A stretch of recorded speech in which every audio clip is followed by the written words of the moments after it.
some troll getting into Monkey King, some Death Prophet with like 1 aura.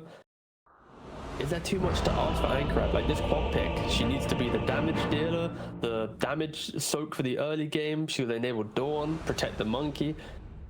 We'll see if they can execute on it. But yeah, uphill battle. The underdogs, one move. They never beat VP in 5 series over the last 14 months. Prepare for battle. They're 1 game away from losing the grand finals as well. Yep, hopes and dreams of 1 move on the line here, and of course, Virtus.pro, their dreams getting to TI are almost achieved. Let's get into this final, possibly the final game. I need to stop saying that, but God, it feels hard for 1 move to come back into this. I hope they can do it. I hope they can show us a series and show us that they deserve to be here, but at the moment it's looking very, very tough, but of course they deserve to be here. They beat Na'Vi in a very entertaining series this morning, but now it does seem like they're running out of steam. What can they bring to the table here? Ooh, already some pretty cool stuff happening here. Afterlife using his hammer to eat through the trees, which will prevent FNG having some free pathing. Don't forget though, the grasp now gives Tree the same move speed, so killing off the trees, it's helpful, but there's still ways for him to play around it. It was one of the changes to his Nature's Guise. Of Nature's Guise, and you can see the day go. There you go. Now he uses his grass. I did this. Of course, I looked at the grass. I was like, I didn't say anything there. I guess a hidden change. No, it's the guys. Yeah. All right. But yeah, how's our mid lane gonna go? I mean, I'm guessing Quap just like level Shadow Strike, like the old days. Yeah. Throws it into the shaker, right? Pretty much through his harass and try and just kind of survive through the lane. Antrion's going 1-for-1, but a lot of hits being traded. Tree just smacking away at the Enchantress, and also the Brambles being used onto Afterlife, so non-connecting though. It's mainly the move slow though. When you think about the Cop v Shaker matchup, a level 1 Shadow Strike is 20% move slow. If you get maybe 2-3 points in it, how can Earthshaker use Totem, get up to that range creep without taking 2 or 3 hits, plus the Shadow Strike? Again, yet to see the matchup. Already, Squad X is getting the deny advantage, and he also went for Scream, so we're not even going to see what I would have expected to be the potential matchup counter. Yeah. You're just getting out denied. Oh no. Yeah, it's kind of going to happen. I mean, I did mention that the dagger build is kind of like the old school stuff on Quad. Like recently, they've been leaning more towards not really bothering with dagger early. I don't know why. I don't understand that much about it. I just watch a lot of pro ups, and that's what I've been seeing. It's all about farm efficiency, right? Are you fighting with a core? They are going to be able to bring it down Slayer, getting a little bit too hungry for that kill and paying the price for it. Dakota lives and noticed, well, you barely even noticed, he's just focusing on his creeps. Sure, you're feeding, so good boss, don't worry. It's always that part where the support says, no, I'm fine, I'm just trading. No, I'm fine, I'm just trading. No, you don't need to help me. Focus on the creeps, I'm trading. And they're just dead. And they're like, all right. This is a weird lane as well. Like, Death Prophet into Monkey King. If Willow does die again, then there's opportunity to kill off this Death Prophet. But as soon as she hits level 3, should be good. And now we finally, Ainkrad leveled the dagger, and I think this is going to be the trajectory for the lane. The idea of Shakers kind of having to position a little bit further back, respect the dagger spam, but still 9 CS to 4 to the 5 and 1.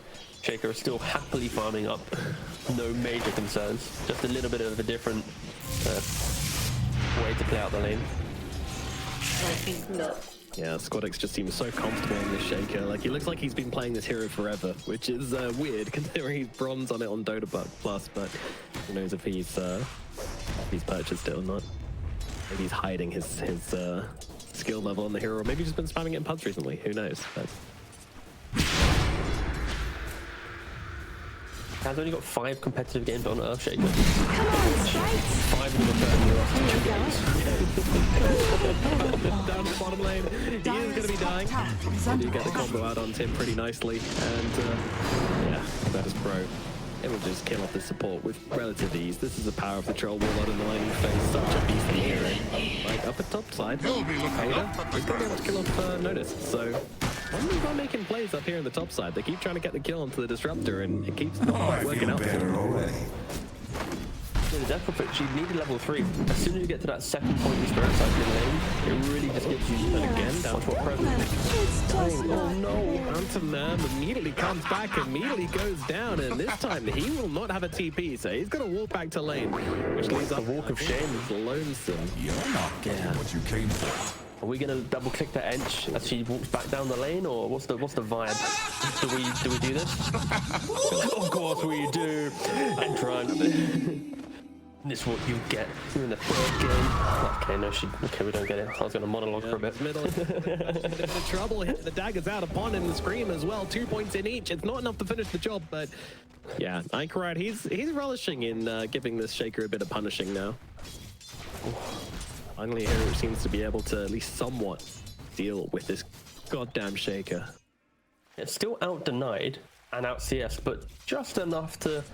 At this point, normally Shaker's like 29 CS to like the 14, 15 denied. So yeah, so it's pretty impressive. And also it helps out that Pantomime. Even though he did feed twice in a row, he comes in, secures that bottom water rune, prevents the regen coming in for that Earthshaker. Gotcha. Relatively good start, I'd say. Ainkrad, the key piece of the puzzle for one move. Up the top side, Sayu tries to engage with the Bramble Maze, but misses unfortunately onto her Coda as FNG comes in around the back lines here.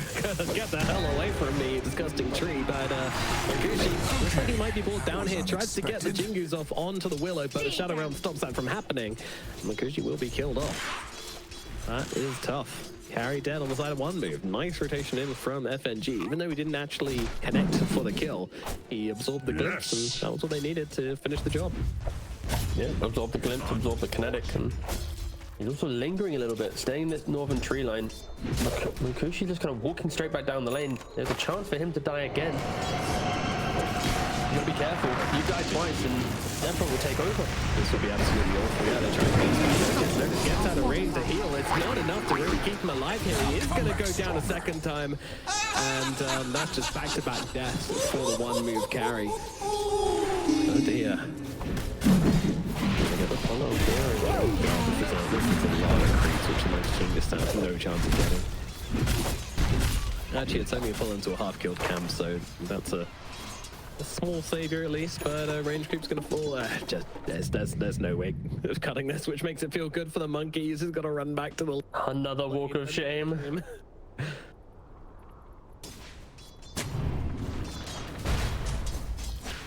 Of course, we saw bot lane as well, a little scuffle breaking out, and the key thing here is this troll.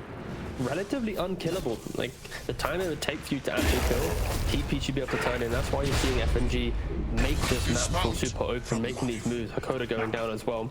Sure, he denied the double damage, but his life got traded in return, and FNG maybe gets the no deny. Yeah, didn't quite close the gap in time with that enchant totem, so it goes the Treant. We get the return kill.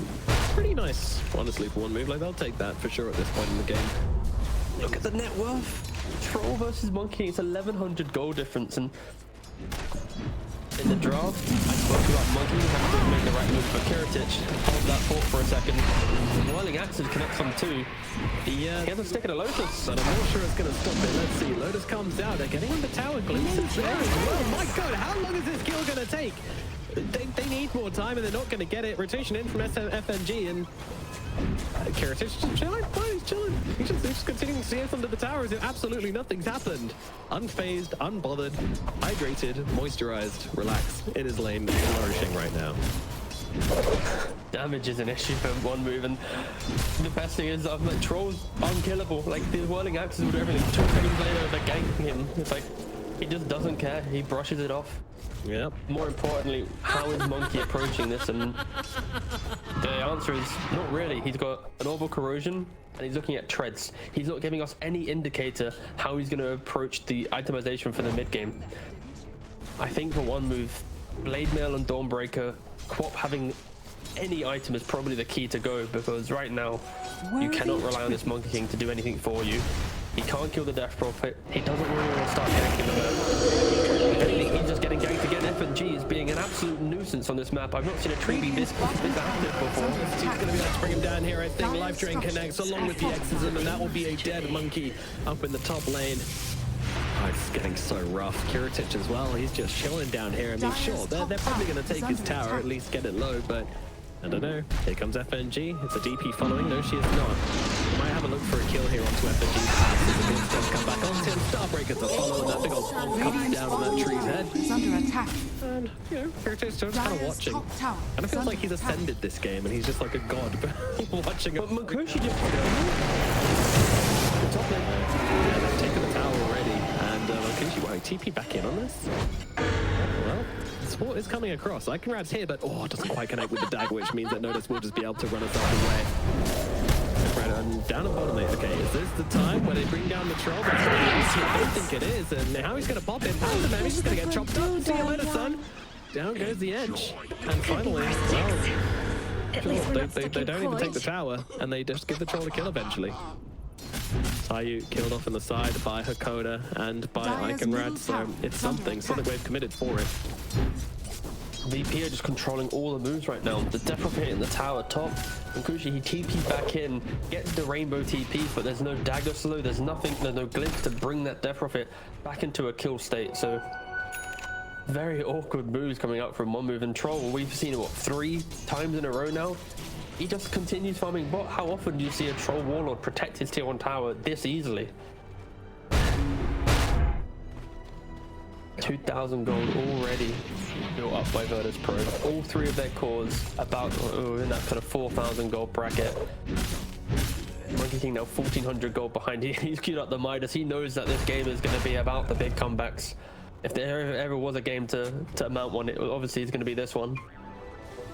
Yeah, I don't hate the Midas Maelstrom build, but definitely not what he was looking for at the beginning of this game. I don't think, but he's now have to commit over to it. Now they're going to go try and go on Kiritich again here. They are going to be able to stop them TPing away because they stop him getting his ulti. It's on cooldown, so they will get the kill onto the Troll Warlord. Okay, this is a great start to getting the game back into their control, and a tier 1 tower to go with it as well will certainly help. So this makes a dent in the advantage on the side of Virtus.pro. Now I'm watching at this Death Prophet whose Exorcism has just come off cooldown. What is the next move from Noticed, and will it be successful? I'd argue it's probably sync up in the Earthshaker and look towards taking mid tower. Shaker is only 400 gold from Blink, and Tayu dancing in the river as well with Queen of Pain. You can feel Virtus.pro, they're like, oh guys, we're so strong right now. Like, anything we do, as long as we're together, we should be able to net the kills, and yeah, instant smoke up again. Oh, they found an Enchantress. Hello, welcome to the jungle. Yeah, well, she got a creep, and she might get a whole lot more than that. Oh, she used the creep to force herself down to low ground, but Squadix still in range, and the buff to enchant Totem with the range there, certainly helping out with that kill. Allows them to bring it down the edge. The meaty. I kind of wanted them to live there. I really wanted her to get out, especially because, you know, using the tornado, very quick for Earthshaker to identify the fact that slam or no kill. Yeah, we're big Tornado fans here, but unfortunately it's not that strong. The range, I'm looking at Monkey King, damn good.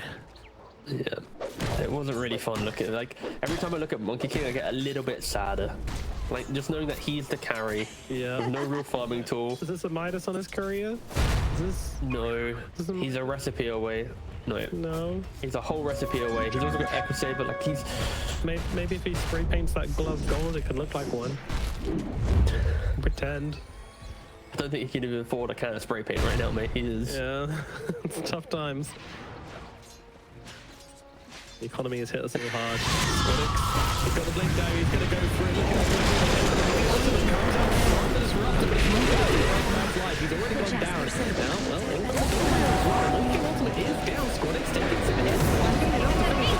Jumping from the monkey, they need to finish the kill here, and they will eventually do so. But now they're going to it's a lot of daggers to Kushi trying to find up into this, trying to use the Jingu. Honestly, he's doing a good job, but eventually he will get run down by Notice regardless. Gets himself 2 kills and then goes down himself. And now Kiritich arrives. He's the pushing power they need on top of this Exorcism to really take this tier 1 tower in the middle lane. Fortifiers are coming out. Ainkrad is going to come back from the dead with a Sonic Wave, and that will be enough to force back the side of Virtus.pro. So you've got to be careful as well. Low health means you're in Sonic Wave range, but they back themselves off successfully, and Virtus.pro again coming out the victors. But you have to take the small breakthroughs though. For one move, Monkey King gained 475 gold. That's way more than he'd have got from the jungle that he was currently living in. So small victories. Willow was the other victor for VP. So luckily for one move, the cores aren't getting the gold in these big scuffles. They are able to keep the mid-tier 1 tower alive and survive another EXO. Yeah, VP, of course, building the lead, but you've got to find the small margins if you are one move. This game is, at any minute, could just fall apart if they are to take the wrong fight, and Monkey King stalls out his Midas progression. God, I do not like saying that actually in a game 3. Yeah, especially not 30 minutes into the game and we're still looking at getting this Midas up. But yeah, he went for the treads, he went for the Orb of Corrosion, so it's not like it was a complete rush. But yeah. Not feeling super confident about his position in the game, but hopefully he finds a way back into it. Those kills will certainly help in the middle lane. You know, Kiritich, guess what he's got flying out to him right now? Almost exactly on the 14-minute mark. Radiant are scanning. His own Midas? No, Battle Fury. Well, that would have been wild. Yeah, Battle Fury comes out for the troll. Now jump forward onto the Death Prophet. She's in a whole lot of hurt right now. They've got onto the Dark Storm coming down on him as well. They want to bring him down, and notice will eventually fall. SMG lands the 4-man ultimate. There's a lot of damage coming through. Squadix to follow up as well. Look at him try to bring down Afterlife. Afterlife limping away with a tower. Finishes the job. Mangushi up to the trees, trying to get himself out, jumping away. Willow dropping around. Yeah, do they have the vision in the high ground? That's the question. He's actually committing here. He wants to try and bring down SMG. He's a bit more help though. He's going to be able to do this, and with Squadix on his tail, he is just going to drop. See you later, friend. That is a dead monkey. He could have escaped there. That's the thing. He could have escaped. He could have just hit a few more creeps to get his Midas, but instead he wanted to try and come back into the game with panache. And that's just unfortunate. Midas might walk or he died. It's unfortunate, but FFG falls. We don't have enough to go too hard to this one. Terrorize going to land onto her, and Ainkrad's going to fall again. Quad just put straight back into the bin. They just keep going for the kills. They keep trying to, whittle down Virtus.pro, but it's just not really happening. They use so many resources. FNG, beautiful overgrowth to start that fight off, and yeah, fundamentally, this Monkey King, I think he was trying to get a little bit too much from there. He should have been content with the initial kill, disengage, get Midas, continue farming, but gives another opportunity for VP to kill him off, and yeah, the net worth still continues to grow. The overall lead isn't building, but the cores are just scaling quicker than one move, and that is going to be the issue. I was defeated by them. Which he will. It's gonna really. Oh no! Oh. I didn't. Oh. I clicked on his career to see if it had the Midas on it, and it did. Oh. So it's 15-second respawn. Does he have TP when he's alive at least? No. TP is only called up for 10 seconds. Bring him a creep. So he's gonna have to dig a creep. Shovel anyone? Start digging. Whole team right now. Sharon creep now, mate. That won't even work. Oh, crap. No, well, I'm clicking on Monkey King. I'm watching. Okay, he's Primal Spring in. Yep. Hup. Hey! Midas usage of the game at 16 minutes and 19 seconds. This was the turning point in one move. There we go. Thought it was over. It only just begun. Radiant's 10 minutes later, and VP are your Eastern European champions. Oh, it's looking tough. It's looking very, very tough indeed. The final bosses of the EEU TI qualifiers are proven not to be holding any punches against one move here. Swallowing up this map right now, 4k gold advantage. Troll is just farming his little pants off. Noticed also. Just rocking up with a full greaves, looking for a yields as well. Just wants to sit in the middle of the fight, heal everyone up, and then jump into the air. No cares.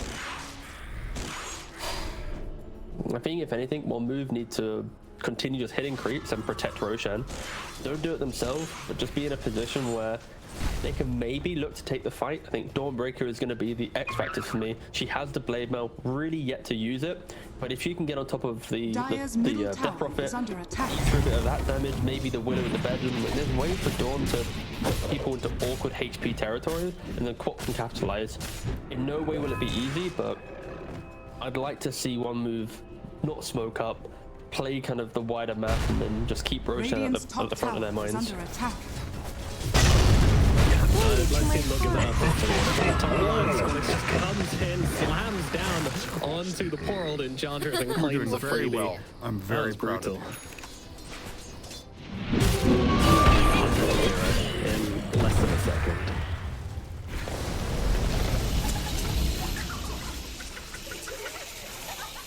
Don't know what you do. I don't know what you do at this point. It's very, very tricky. It's just hit creeps, wait for Roshan, or play for Roshan, and that's about it. Your draft's not in a position to fight in. You might get a free pick off an FMG if you can step up. But they're coming in to help them out. No man left behind, but they will be able to finish off FNG with the Sonic Wave coming through. Damage does finish the job. Afterlife now going to pick up his own Echo Saber. So, I mean, they have glimpses on the side of the wall. Yeah, beats out Heritage. High ground here. Is he in trouble? I'm not sure. In comes the Dawnbreaker as well. They can try and finish the job, but he gets off the ultimate just in time. And now he's scouted out. But look, who's the one who's going to fall? Heritage should die here. Surely he goes down. Yep, he certainly will. Dire kills off Heritage there as the troll finally falls, but yeah, it is a carry trade in the end. I think that's kind of good for one move, right? Like your 11,000 gold Nature troll who attend didn't us. have BKB, kind of running in. If he had BKB, you'd argue that fight probably is very different, and you kind of take whatever you can. Fundamentally for Virtus.pro, that's not going to change their playstyle. They're still going to group up again, look for another kill, keep go. Yeah, full staff definitely saving Pantomime there, that's for sure. Hold up, sorry Nomad, please. What has Monkey King queued up? If he buys this, then the Monkey King. Please click on the Monkey King. You're teasing me. There we go. if he actually goes minus into no, I'm sure this is an accident. Refresher, yeah, that is. I am not going to entertain any analysis on this, but if it does occur, Bit of monkey business in the bottom lane. No worries. Yeah, okay. Echo Saber completed. We'll come back to this later. I'm certain he'll change that.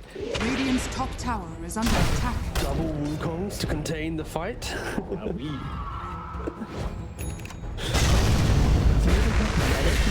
Jump in, slam, another support dead to Squadix. Just claim it. He does. He loves it. He loves a slam on a support. Won't hesitate to use his ability off cooldown every single time it's available. This is crazy. I don't feel like I could be on one move right now and clicking on my Monkey King. Just the nerves I'd have. Why is it refresher queued in? Radiant's middle tower is under attack. Yeah, surely this is just going to be the disassemble to BKB, stand your ground and take the fight. And the Virtus.pro, they are now moving towards Roshan. One move, they do have all the options available, so this could be the fight they want to take, but they are going to be going into control BKB. It's not as simple as get in and use all your spells. Yeah, that window might Radiant's have middle gone. tower has fallen. They might just choose to farm the map this time, and I think that's exactly what they're going to do. Yeah, the refresher Monkey King is a massive timing. Exactly what you farming for. We're going to wait for it. That's the game changer. If he finds a single corner, they'll be able to flip. I'm going to be just... The 2 and 3 comeback starts here, T. The 3-7 Monkey King. We got this. I'm actually so invested in this now. There's like nothing else that could happen in this game. I just want to know if this quick buy is real or not. Under attack. Hey, just double Wukong's commands on the spot. Let's see, I mean, they're looking at Heritage here, but they can do much more than look at him. Has I fallen. mean, very strong. He's got an agent. I don't think you want to mess with him. Yeah, they're going to go around the background. This is a nice jump. They can finish the job in time. He's got that. Then she's got the Guardian Screams as well. She might be able to keep her alive. No, she's not. She doesn't get a chance to get the Guardian Screams, but now can they get themselves out cleanly, or do they want to keep the fight going, perhaps? One move. They're going to hold their ground, and it's going to be VP to back away, but over towards the one-move side of the map. Nice pick-off, though. Gotta say, that was one of the cleanest assassinations we've seen from one move in a while. Just utilizing the heroes beautifully. You've got the setup from the Disrupt and the Monkey King. Then you bring in the Dawnbreaker Corp from a distance, and they're also kind of TPing into this engagement. They're looking to maybe even fight them. Just wondering what the Ainkrad, how's it going? Well, he's gonna get slammed once again. Squadix just using it on support with cooldown. Controlling the Monkey King. Yeah, he's really getting on the stacks. They're gonna have to use a Sonic Wave to force him back here. I mean, this is a BKB charge. They want to this could be bad for the execution. He's gonna fall. Heritage looking pretty low, but of course has the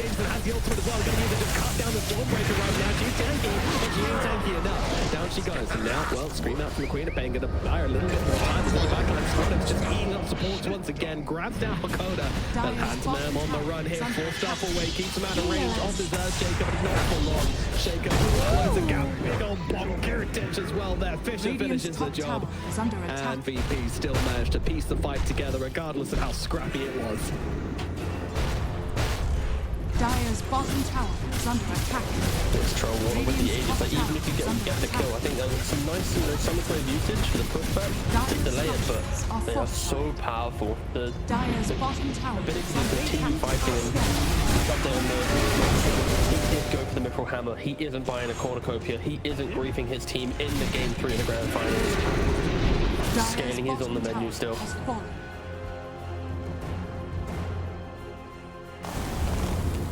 Squad acts like he's 7-1-7 on this Earthshaker. Just free casting in all the fights, just jumping around. Yes, he might have been slightly annoyed in laning phase to the dagger spam, but the wider game, he just doesn't care. He's also got BKB, 24 minutes, Blink, Treads, Ags, BKB. He is a force to be reckoned with. And one move, just got to continue farming. Continue hitting the creeps because you are not in a fighting position right now. Dire's bottom tower is Man, under we attack. yeah. We're waiting for some timings which taken a while to arrive, but you know, BKB on the Monkey King. Oh, it's actually Maelstrom. Okay. Yeah, he was going. Oh yeah, you expected him to go hammer to BKB. Yeah. No, he went for the slightly more damage build. Yeah, I can get behind that, to be fair. BKB is not super important in this game, I don't think. Not important enough to go through it that quickly anyway.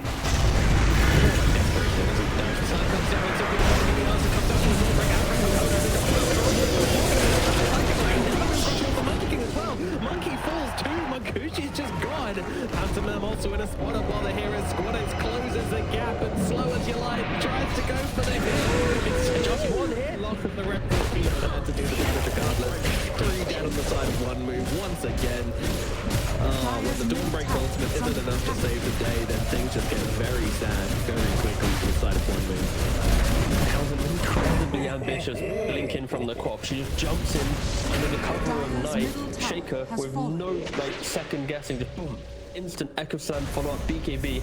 There is no saves to keep her alive long enough, and I'm very surprised one move even entertained that engagement. They're basically trying to fight into the full 5-man force of Virtus.pro, down by about 10k at that point. Yeah, they really need to split the map, maybe look for some assassinations, shove lanes in, you know, try and catch VP at a disadvantage. There is no way you're winning an equal fight at the moment. So they have about 3 minutes of which to play that before Roche is going to go, and then VP will be coming for the next objective. Maybe they make some pickoffs, or maybe they just play them out like I kind of want them to. I mean, I like what Halfbot's doing at the very least. He is deep in enemy quarters.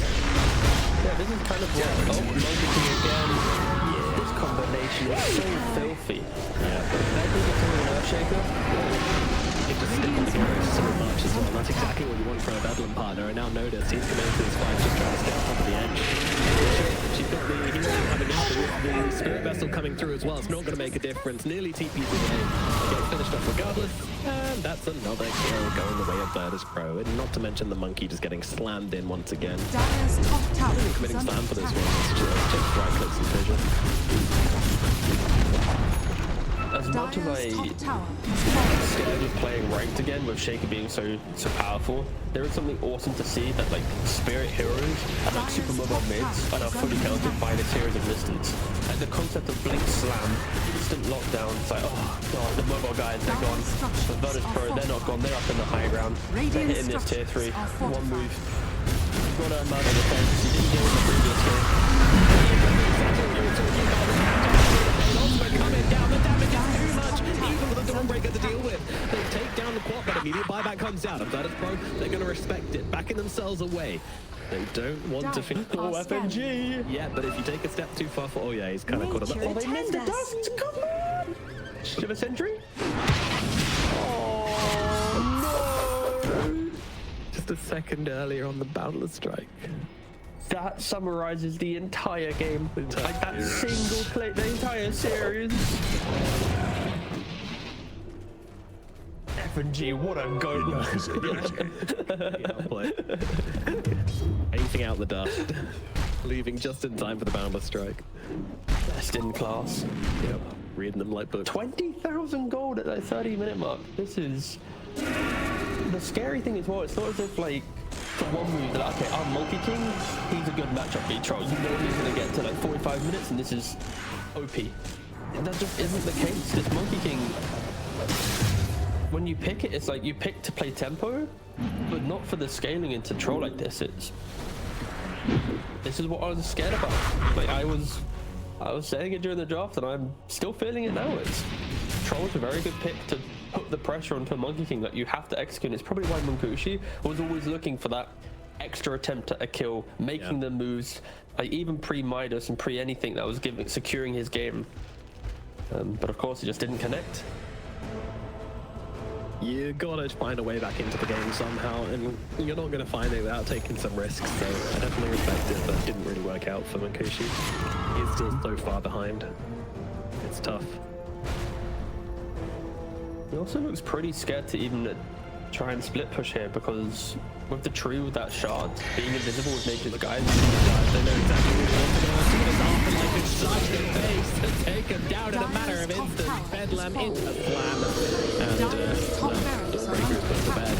Now they just go into the high ground, the VP classic, going for the deep kill whilst everybody else is out in the base, and all of a sudden you're a hero down trying to defend your barracks whilst they're already set up here on the side of Virtus.pro. You're not making a high ground defense here, because they're already over high ground. It's just a straight up fight, and no one they can really take. So it's just absolutely chilling. Greaves, Pipe, Yules, all available for them. they see the monkey. They placed another observer, so they see the monkey jumping on the trees. Yeah, if they get the right tree, it's a different story. And much to cut him down with. But still, that's for sure. He's out. He's going to be able to survive at least for now, but the barracks are gone, and that's what matters.